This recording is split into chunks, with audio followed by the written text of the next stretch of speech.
Good morning, guys. Welcome to my channel, or welcome back to my channel. Today we're going to talk about Absentia, starring Stena Katic, the most important character. So, who the other people are, I cannot tell you because I didn't really do any research, but I've watched 2.5 seasons so far, and I thought I'd just give my thoughts. So, I remember from quite some time back, Stena Katic became a household name. Sorry for that. In 2008, with her role in Castle. She played Detective Kate Beckett. Now, if I remember correctly, I don't know if anybody else remembers, she was very ferocious. It was very comedian-like. That's what I was getting at. So it got very serious later on. I think that's why many people dropped off it. And obviously, there was beef between Stella Katic and Nathan Fillion, who played Joseph Castle. And so season 9 was cancelled. But it was a very fun, upbeat, light-hearted comedy murder mystery series, and then obviously it got dark. I didn't hear about her very much after that. I think I forgot about her. Now recently, I did watch Castle again, and Absentia came up like in the interviews and the articles I was reading about what was happening. I forgot like why Castle got cancelled. So I watched Absentia in the last 3 weeks, and I'm gonna give you my thoughts. So we're gonna start off with what Absentia is about so far, and then we're gonna go on to whether or not I actually like it. Okay. Number one, season one is about um, Detective Emily Byrne. Right? She was kidnapped and held in a torture chamber for 6 years, where they tested her physically and mentally by torturing her, like literally almost drowning her in a tank, right? And they went on for 6 years. They found a guy named Harlow who they thought was involved in her kidnapping, and the day he got sentenced was the day they found her. So, to paint the picture, Nick is married to another woman who's helping him raise his son with Emily. After the first year of her going missing, he decided no, he's gonna get married again because men they can't stay without it. And he married his psychologist, which is I don't know how she get to practice after that, but she did practice after a while after she got married to him before she gave it up. But like how did they actually allow her to continue after a while? This is my question because I study psychology. I don't understand that dynamic. But anyway, so he married his psychologist, and she helped him grow up Flynn. Flynn is their son. So the day they sentenced Harlow, that night, Nick gets a phone call from Harlow saying that Emily is alive. Gives you directions, everything. They get to this cabin. Now, at first, there's no one around. There's no like clues. There's no movement. You cannot tell if someone's been held there. Miraculously, Nick sees that there's a floorboard missing, and then he lifts it up with his fellow FBI agents and finds Emily drowning. There's a lock timer on the case, and it's see-through. And as they're trying to help her, the timer runs out and the lock opens, and they've managed to save Emily. Emily's memory is shot. Like she can remember jack shit, right? She doesn't remember what happened to her, when it happened to her, why it happened to her. All she knows was the last thing she remembers was she was married with a son, and she was on a case, on a human trafficking case with this guy named Semeron. I think is Russian. Okay, this was a mistake. And it's the last thing she remembers. So she's in hospital, and she's having flashbacks, and it's not going well for her. Like it's a nervous breakdown. You can actually feel her nervousness. You can the way they portray it in the series is very well, right? They do it very. It's immersive. It's immersive. So anyway, she sees the ring on Nick's finger when she wakes up in the hospital because he comes to visit her.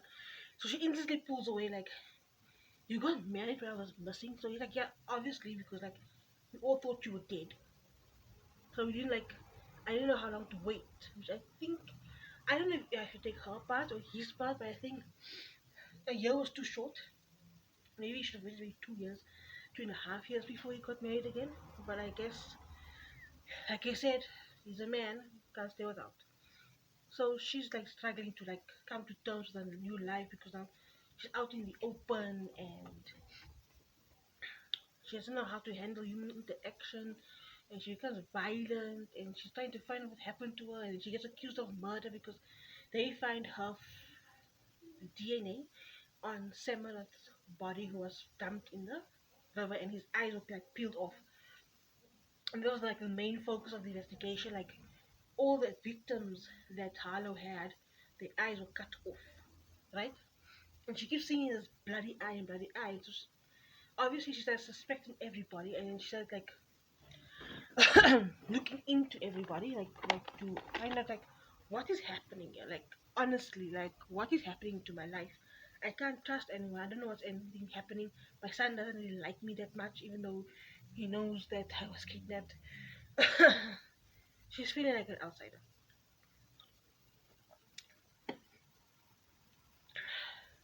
Anyhow, she finds out no that her boss, her old boss, has his diary, and in this diary he has her visions, and so she suspects him, and then she kidnaps him to get him to talk the truth, and he doesn't know. It's not a thing, it's an object, it's a place, and he's been trying to find this place for a very long time, but he can't. But it's not an object, it's a place, and she knows about this place, and she like tries to remember, and eventually she sees this tree. She's talking to her therapist, and she sees this tree with this eye on it, and it leads back to the orphanage.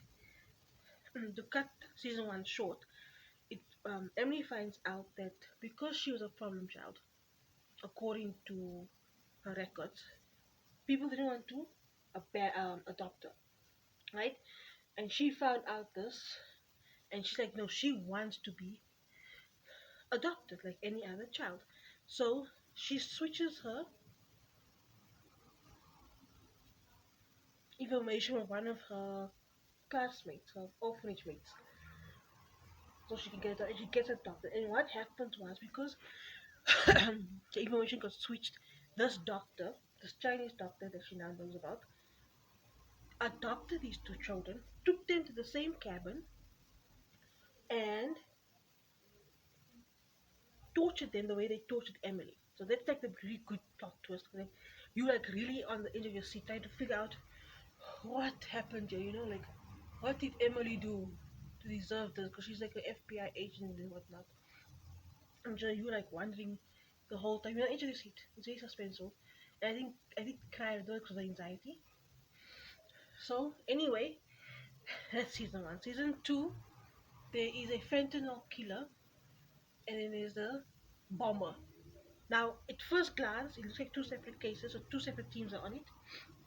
And in this season, Emily's brother Jack ends up having an affair with Emily's so-called ex-husband's new wife.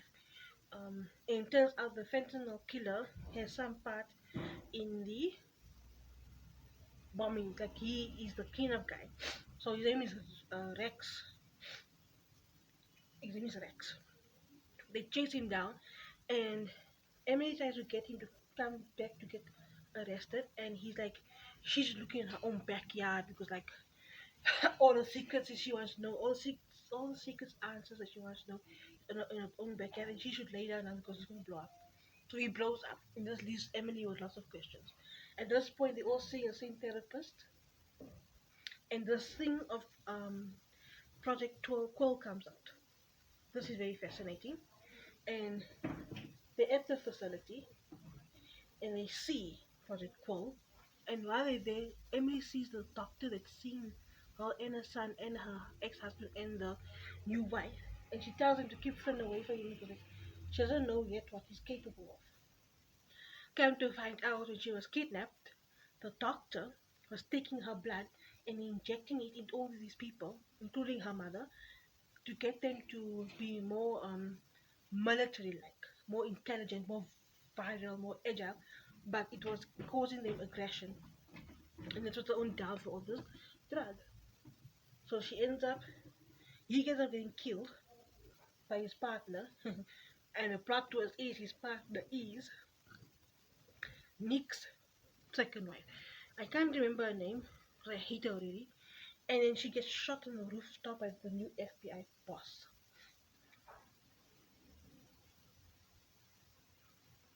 Okay, that is season two.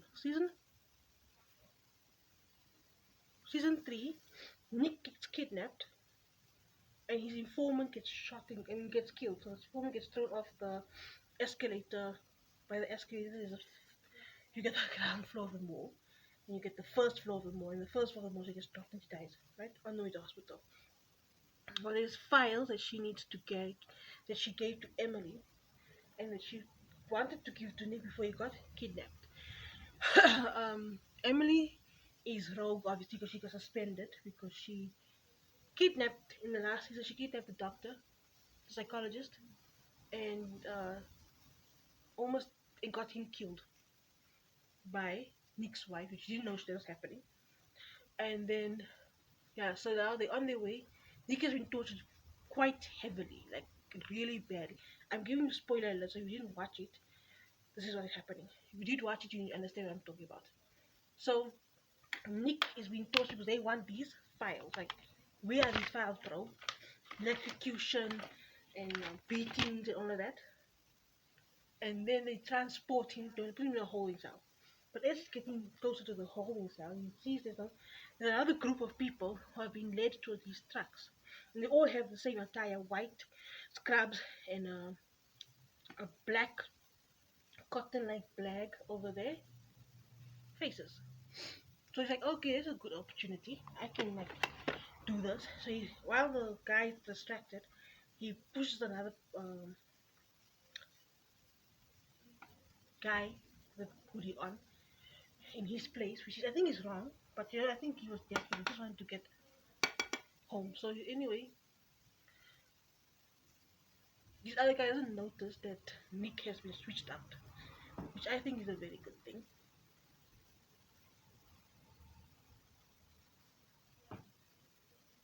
And then he gets put into the trucks. Um, Emily gets stabbed. She finds out like where Nick is being held.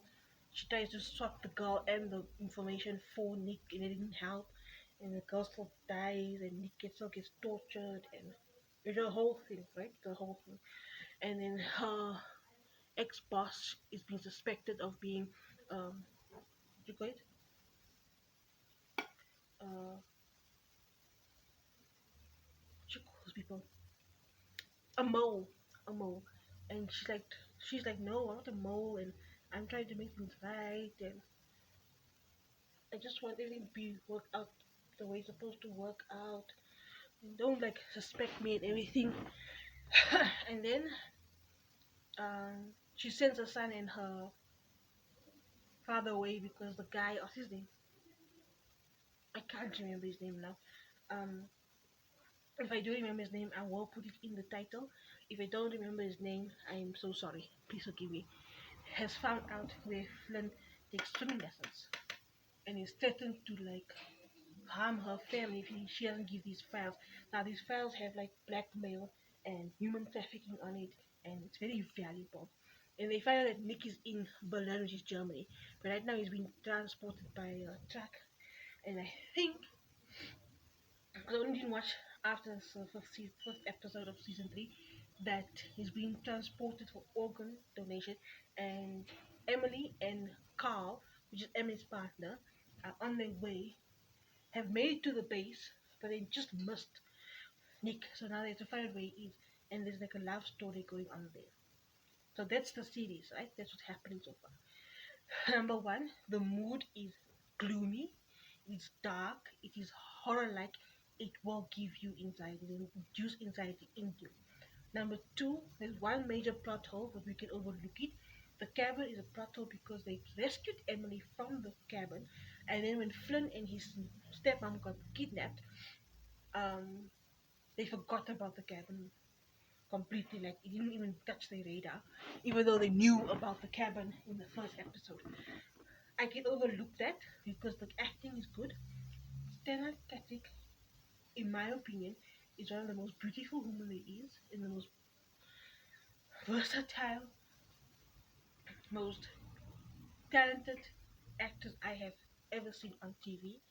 And I really like her a lot, even though she's not really American. And so the acting is well, like especially from Stella, like she really puts her all into it. Um, it's well paced, so you never like saying, oh, it's taking too long, it's taking too short.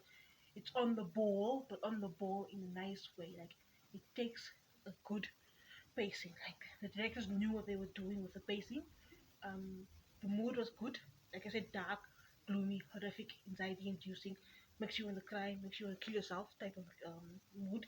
Um, the background score, absolutely chef's kiss. Like it's on point at all points in every season, in every episode. Um, you never feel like you're lacking for anything. The storylines are good. The way they make you believe it's two separate cases and then they bring it back together. And at the end of every season, it always ties back to Emily's torture. Like something they left out in the first season, they brought in the second season. And I got a feeling that something they left out in the first season, they're gonna bring back in the third season. I'm gonna watch others later on, but right now, I'm gonna talk about how I feel about it. Okay, so the mood on point, background score on point, acting on point, storyline on point. One major plot hole. The cabin is a major plot hole. Her makeup is quite good in this one. She's very gothic, punk. There's a mixture of the two. Um, I like her half cut here and her robe. She's badass. That's the word she. One of the people in the program used the word. They can't believe she's a mom because she's so badass, and I think that is very true. She's a badass bitch, and I wish I was so badass. And so, I really recommend that you watch it. Uh, I will give it a 6.5. This is half. What am I saying? Let's make it 8.5 out of 10. Good writing, good dialogue. The dialogue is simple. I think it's good, but not as good. I think because it's visual, so they don't really work that much on the dialogue because the mood and the visuals of the program already tell you or give you that sense of um, um omniscient, omnious. Sorry for the mispronunciation. So you already have that coupled with the music and the dark skies and Emily's panic attacks.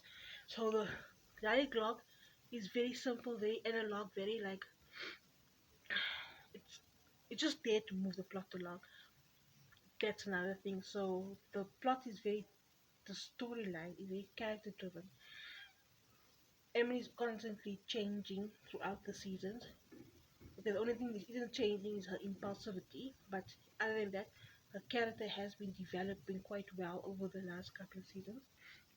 There was supposed to be a fourth season. People wanted a fourth season, but it was already slated only for three, and that's what they kept to their promise, and they kept it to down just to three seasons. But it's beautifully written, beautiful. It's so immersive. You can't even think that you're out of it. Like you feel like you're the main character in the program, and it's beautiful. It's really like awesome about it. Like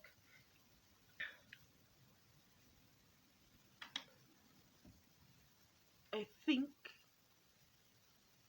if you're gonna watch Absentia, you should go watch Castle first,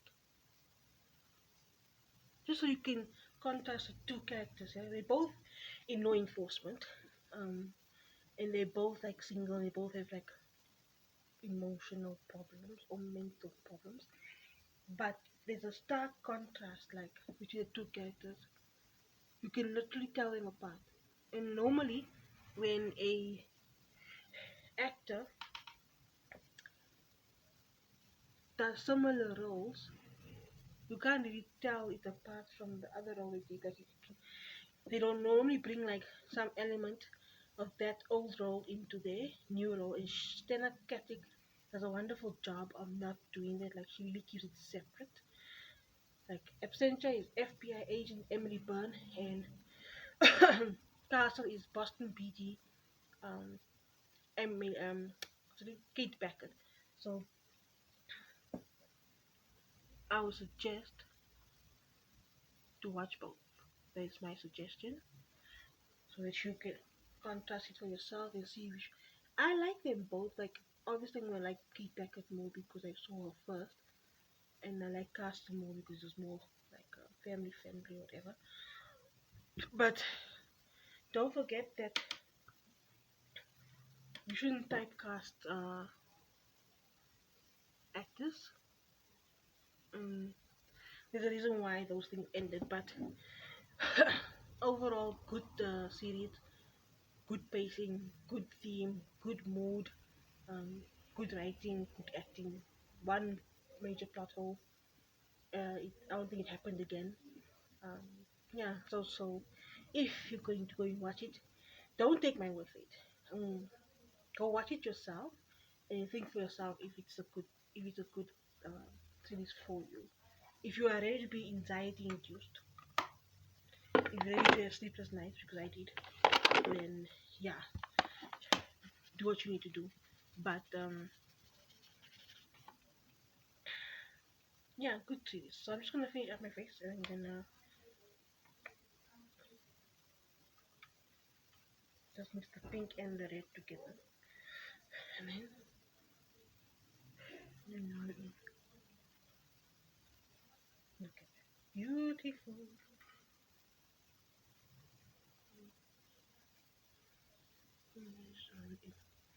I'm rubbing it in because fingers are like the best.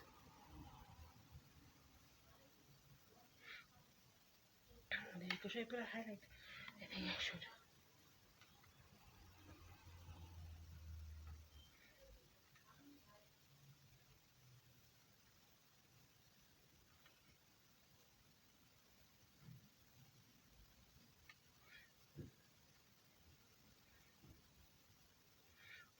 There we go.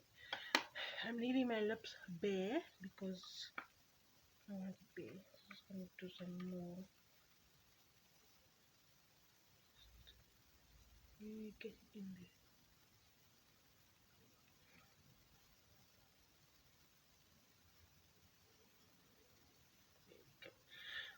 Beautifully. Number one, please go watch Absentia. Very good series. It's not every day that you find a good series to watch. I don't, as you know me, I don't put mascara on, so that's going to be one thing, and eyelashes. So this is what you're getting. You can obviously add to the look, and then go watch Castle, all 8 seasons, and then you decide whether or not it's for you. But if you like crime and you like murder mysteries and you like thrillers and you like all that type of sub genres to crime, then you should go watch Absentia. Old series, but brilliantly, brilliantly done. So thank you for watching. Don't forget to subscribe, like, share, and comment, and help me get to at least 1,000 subscribers so that I can monetize this channel, so I can give more reviews. I'm getting better, I think. Like I'm trying to follow a certain type of format and see how it works.